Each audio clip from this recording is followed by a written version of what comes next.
What's good, YouTube? My name is Zach with Android Digest, and I am pumped. I am excited about this review because today I am reviewing the Google Pixel 4. That's right, I'm talking about the Pixel 4. I'm also going to be talking about the Pixel 4 XL. I want to let you know if it is worth buying in 2019, if it's worth buying in 2020, because 2019 is coming to a close soon, the holidays are around, and people are looking for a good phone to buy. But before I get into that, I do want to give a big shout out to all of my subscribers, all the people who are liking my videos, who are commenting, who are really joining in this movement of Android Digest. I want to say thank you, and it really is important to me from the bottom of my heart. I want to say thank you so much because this has been a journey for me. It's really been a big journey personally. And I want to say thank you to all of you who have supported me, who have supported my family. And even if you see those little ads and things like that, I'm not going to put them all throughout my videos or anything like that. But I really want to support my family through this, and I really want to do something I'm passionate about. So the fact that you all are able to help me get my channel off the ground, it's really helping provide for my family. So I seriously want to say thank you. And I really hope in the future to continue to provide you awesome videos and awesome tech news and awesome deals and all that stuff. So without further ado, I want to get into this video. I'm really pumped. So let's get this video started.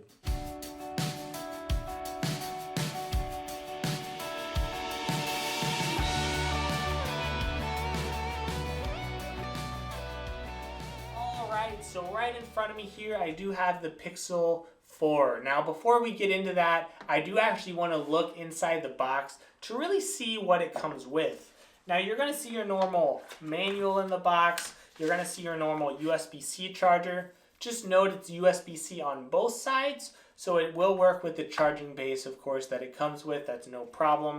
And you do have this here. This is for transferring data. Most of your data will probably be on the cloud anyway, but if you want to transfer manually, maybe it'll be a little bit faster for you. You can use this, but you will need a USB-A cord, and you will need a cord that could fit into your old phone.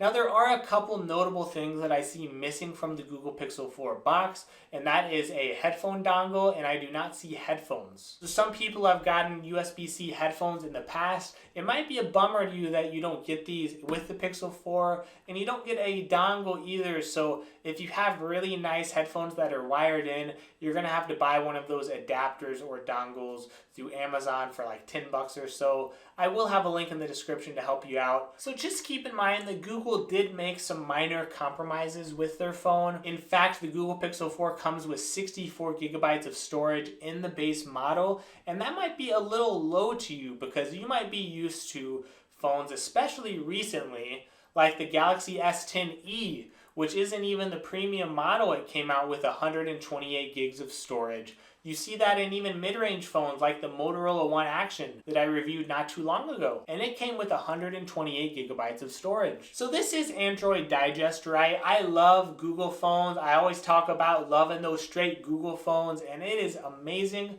to get phones like that. But I am going to be very objective here, and I have to be honest that Google did make some compromises. But don't get me wrong, this is a very premium phone. So now that we've given some of the details of the Pixel 4 and looked in the box, why don't we take a quick look at the phone itself? Now, if you look at the bottom here, you're going to see your USB-C port, no headphone jack, but you will see two speakers here. Now on the right side, you're going to see the power button, which the power button is colored on every model. So you're going to see a different color depending on what color model you have. So the black model has a white power button, and I think that's pretty cool. You have a up and down in the volume here as well. On the top of the phone, you're going to see just a little microphone there. And you're going to see on the left side of the phone, not an SD card slot. You're going to see a SIM card slot on that left side of the phone.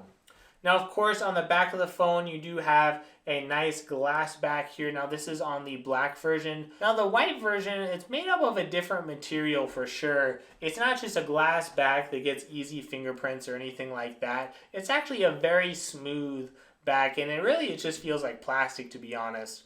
And you'll see that with the colored models, but you see here as well, you have the 3 cameras, and you're normally used to 4 when you get this block design, but you just have a flash there as well. Now, I'll tell you one area that I know Google did not slouch in is the display. And if we take a quick look at the front of the phone, you are going to see a very nice display. Now, this is a Google Pixel 4, remember, so it is a very small phone. It is a 5.7-inch phone. I can't believe I'm saying that's small when we used to have 4-inch phones in the olden days, but Google is known to make a smaller model. In fact, they're one of the few people out there that's still making some fairly small phones. It's a unique design on this display, okay? So it is a 5.7-inch screen, and you're going to get a larger screen, of course, when you're looking at the Pixel 4 XL. Now, the Pixel 4 XL has a 6.3-inch screen, and the Pixel 4 XL also has a resolution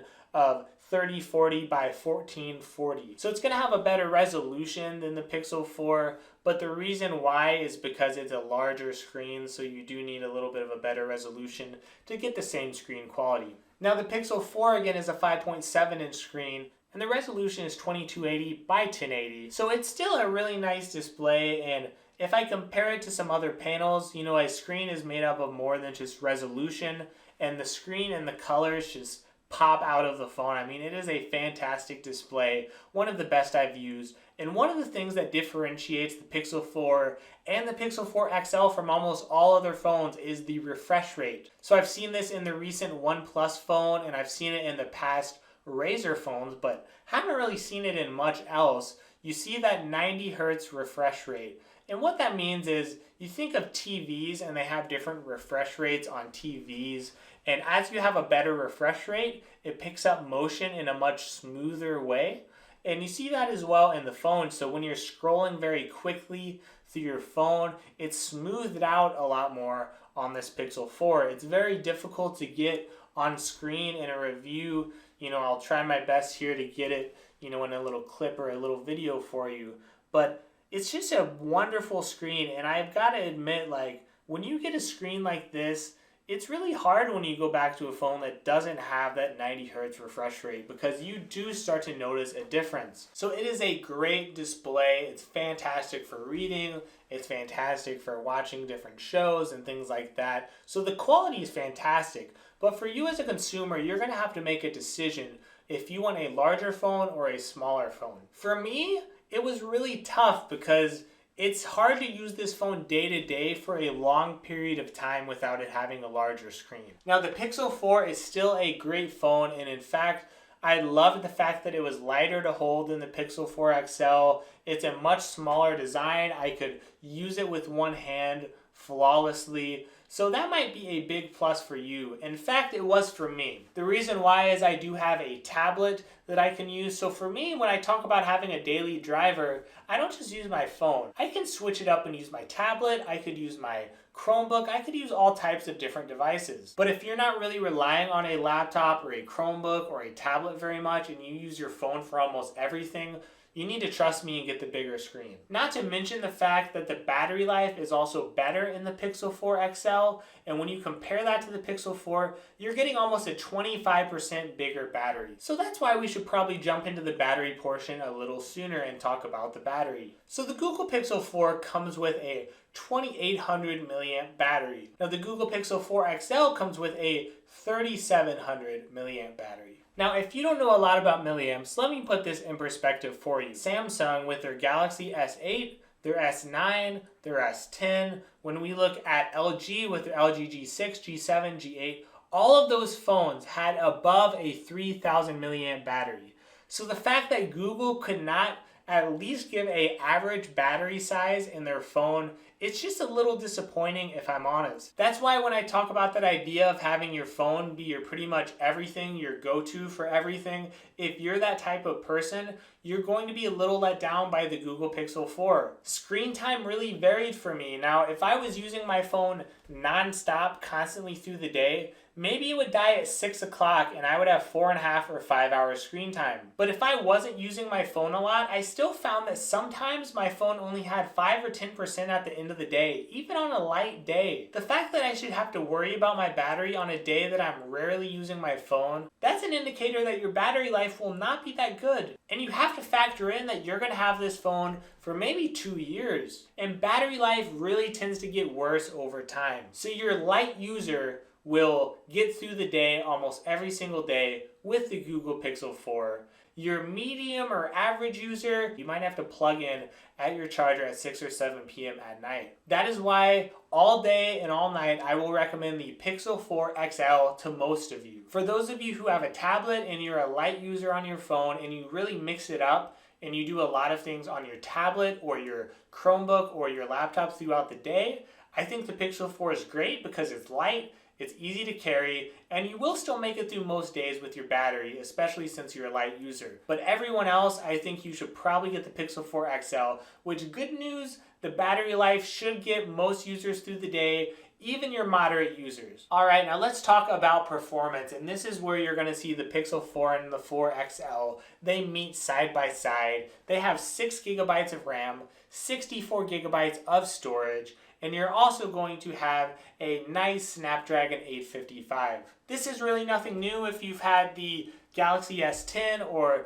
the Note 10 or phones like that, you're used to a Snapdragon 855. So this is very normal. It's going to run really just as fast as all the latest Android phones. Now there are some phones that have a little bit of a faster processor technically. Some phones just came out with like the Snapdragon 855 Plus, but it's not that much faster. It's sort of like a mini processor upgrade. So if you're wanting the latest and greatest, this really does fit well up there. It's got a very fast and smooth processor. And not only that, but when you add that to the refresh rate, day-to-day use is a breeze. You're going to fly by all the tasks you're doing. You're going to be able to multitask very well, and even with gaming, you're going to be able to game with most games on pretty high graphics, and that is a big plus. Now, I can't talk a Google Pixel without talking about the camera, because the camera is phenomenal in this phone. And I'll just say, when you take a look at my normal shots, I really got fantastic shots when I took them of my daughter and my wife, and as I took shots, throughout my days. Now, I will mention I don't take all of my shots in the perfect lighting, okay? So a lot of reviews you see are taking photo shoots in wonderful, glorious light. I take day-to-day photos so your average person could see what this phone should look like day-to-day. And I got really good shots from the main camera. It is a 12 megapixel camera. Remember that megapixels is just how big you could blow up a photo. Now, there is a secondary camera that's sort of like a zoom camera, and it's almost like you have a 50 millimeter lens in your phone. And that means that you could, let's say you're taking photos of your friend and maybe you want to zoom up to their face. You could still get a very good quality photo by just zooming in just a little bit on the camera. And that's really awesome to see. You could also record in 4K with this camera as well. And you don't just have to zoom a little bit. You can get a really good zoom with this camera. Just keep in mind that I did see that things were a little grainy when you zoomed in a ton. So you're still not going to get completely grain-free perfect shots. You're going to see some imperfections if you do use that zoom camera. Probably not the best zoom camera on the market, but the normal camera on the Google Pixel 4 once again competes for one of the best cameras that's out right now. And that's one reason why I love the Google Pixel 4 and the Google Pixel 4 XL. Finally, there are some awesome software modes, and that's another area that Google really shines in. You do, of course, have night mode, and Google really released that on smartphones. They were really like the first to do it, and it really brightens up your photos at night. There's also Astro mode, which is a new mode. You take a picture of the sky, and you really want a tripod or something to hold your camera still for a good 3 or 4 minutes. And if you leave it there for a few minutes, you will literally see the stars in the sky. Now, you won't see it if you have a lot of light pollution in your area, so you actually need to be able to see the stars yourself. But you could get a vibrant photo even if you're in a dark area just with the stars. You can get a super vibrant photo of the sky when you have that Astro mode. It's not a mode you turn to, you just have to put your camera to the sky at night. It has to be very dark, and your phone will prompt you to turn on that Astro mode. I admit I'm in a small town that does have some light pollution, so I didn't get a ton of time to try out that Astro mode, but I will say it is a great mode. Now, this phone is dust resistant. It does have fast charging, okay? So it has all these features you would expect. It has wireless charging. Of course, it has NFC for Google Pay, so it's not really missing much. And for me, I thought the speakers were pretty loud on the phone, so I'm not going to go into a ton of detail. Now, the last big feature I want to talk about is Face Unlock. Now, this phone does have Face Unlock. It doesn't have a fingerprint sensor. And I tell you, this new technology that I see on Android Face Unlock is fantastic. So as you're setting up your Face Unlock, you're going to tilt your head up and down and left and right. And it's going to get the various angles of your face so that whenever you put your head up to your phone, no matter what, it's just going to turn on. Now, the cool thing is you don't have to even like press a button or anything like that. When it senses movement in your phone, it automatically lights up the screen with a time, and you just have to put your face up and it's going to work beautifully. As an Android user, I have to admit, I've never had this good of a Face Unlock experience ever. I have been in dark rooms, completely dark, and it has lit up and worked just fine with Face Unlock. And I was absolutely amazed by that. It was in a completely dark room. Even when the time was showing, it was very dark in the room.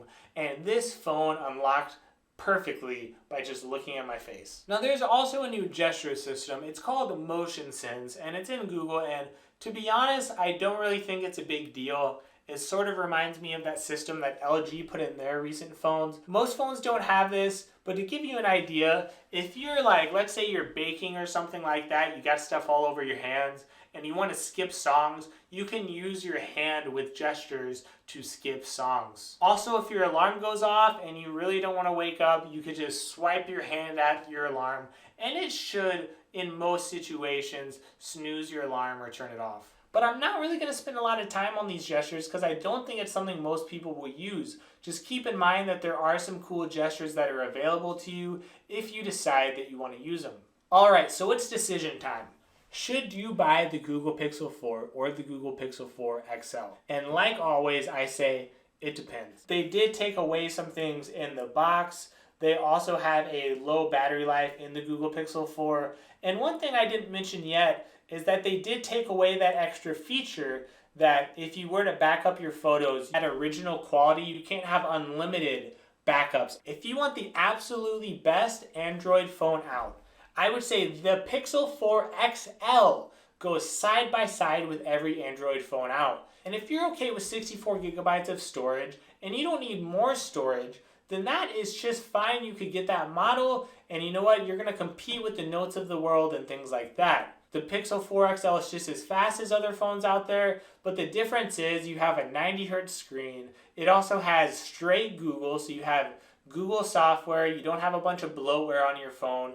It's going to be fast with a fantastic camera that's really going to compete with all the cameras on the market. So yes, I think it fits in side by side with the competition. And when you look at the Google Pixel 4, I think it's a little bit of a different story. At $799, I think the battery life is just a little low for me. And I think the phone is a little small, and I think your average user is going to want a little bit of a larger phone. If you like smaller phones, and like I said, if you have other devices that are your daily drivers, like a tablet and laptops, then I say the Pixel 4 is a fantastic deal. Even for $799 for you, it's the best phone that I think you'll find on the market at this size. But I think your average user will want more battery life than the Pixel 4 provides. So I think you're either going to have to buy the Pixel 4 XL for $899, or I think you're going to have to buy a different phone, and that's when I think you can find some really good bargains around $500 or $600. Hopefully I've given you some thoughts that have helped give you some clarity.